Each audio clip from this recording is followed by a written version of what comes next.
आज हम बात करेंगे मानव भूगोल का विषय क्षेत्र। मानव भूगोल की विषय वस्तु को जानने से पहले हमें जानना आवश्यक है कि विज्ञान प्रकृति और मानव के किन किन पहलुओं को किस प्रकार से और क्यों अध्ययन करना है। मानव जनसंख्या के विभिन्न पहलुओं, प्राकृतिक संसाधनों, सांस्कृतिक भूदृश्यों, मान्यताओं और इन सबके कार्यात्मक संबंधों का अध्ययन मानव की प्रगति के लिए किया जाता है। अतः इस विषय क्षेत्र को हम 6 भागों में बांट सकते हैं: जनसंख्या, प्राकृतिक संसाधन, सांस्कृतिक भूदृश्य, मानव वातावरण समायोजन, विभिन्न प्रदेशों के आर्थिक, सामाजिक और सांस्कृतिक संबंध, कालानुसार विकास की दशा का अध्ययन, मानव का अपने अस्तित्व को बचाए रखने के लिए प्रकृति से निरंतर संघर्ष मानव इतिहास की एक महत्वपूर्ण घटना रही है। अतः परिवर्तनशील जगत को मानव भूगोल के क्षेत्र की सीमाओं का निर्धारण करना थोड़ा कठिन कार्य है। फिर भी अनेक विद्वानों ने मानव भूगोल के क्षेत्र तथा विषय वस्तु के बारे में अपने विचार प्रस्तुत किए हैं। फ्रिंच और टिवार्थ ने मानव भूगोल को निर्दिष्ट क्षेत्र भूमि की उपयोगिता का अध्ययन माना है।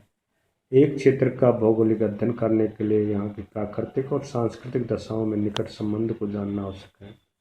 मानव भूगोल के क्षेत्र निर्धारण में अमेरिका विद्वान हंटिंगटन के विचार अत्यंत महत्वपूर्ण है। हंटिंगटन ने बताया कि भौतिक दशाओं जैसे स्थिति है, धरातल है, जलराशियाँ हैं, मिट्टियाँ हैं, खनिज, जलवायु आदि। दूसरी ओर मानव अभिव्यंजनाओं के अंतर्गत मानव की विभिन्न जो आवश्यकताएं हैं, जैसे मुख्य आवश्यकताएं हैं, मुख्य व्यवसाय हैं, कार्य कुशलता है, उच्च आवश्यकताओं का उल्लेख किया है जो भौतिक दशाओं से निरंतर प्रभावित होती है। हंटिंगटन ने मानव की शक्ति को प्रधानता दी है। आज मानव का प्राकृतिक दशाओं पर प्रभुत्व बढ़ता गया, जिससे उसकी सांस्कृतिक उन्नति हुई।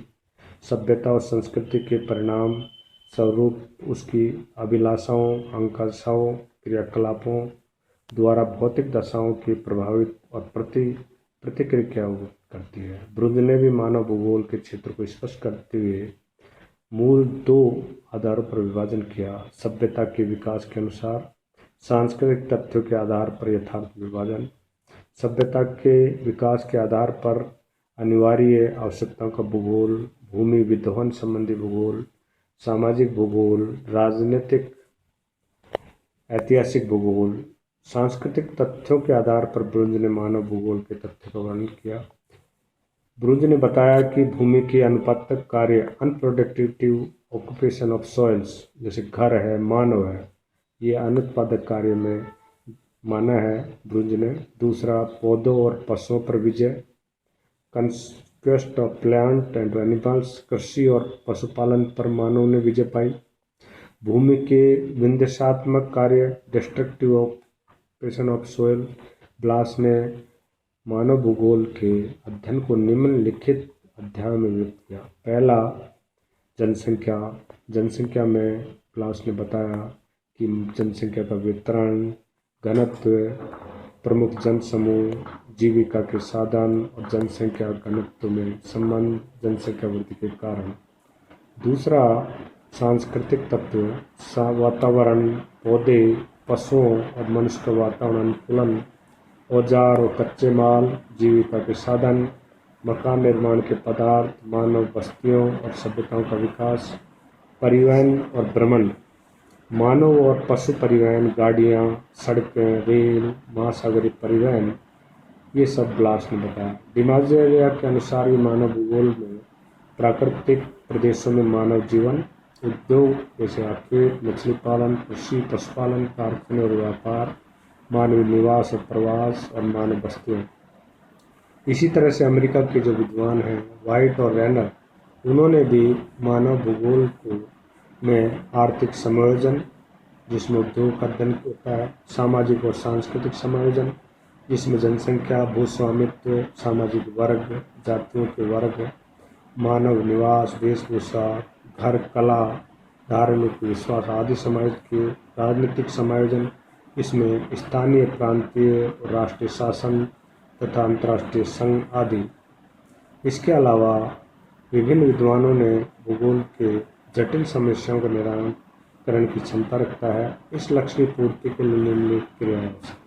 विश्व की सामाजिक घटनाओं का सर्वे करना, मानव के पर्यावरण के भौतिक और जैविक तत्वों का वर्णन करना, इन दोनों तत्वों का मानव घटनाओं पर पारस्परिक प्रभाव।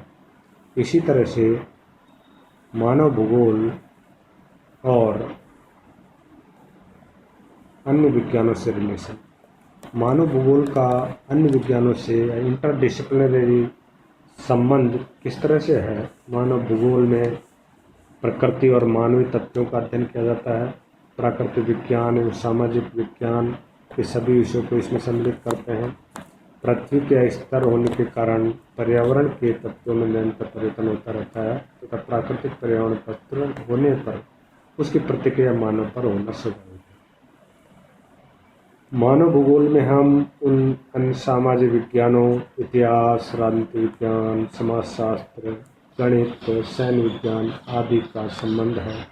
इसको हम डायग्राम से समझा सकते हैं। मानव भूगोल, ह्यूमन ज्योग्राफी, एक तरफ आधे पार्ट में है मानवीय विज्ञान, मानव से रिलेटेड चीज़ें, आधे पार्ट में है प्राकृतिक विज्ञान, जो प्रकृति से रिलेटेड चीज़ें।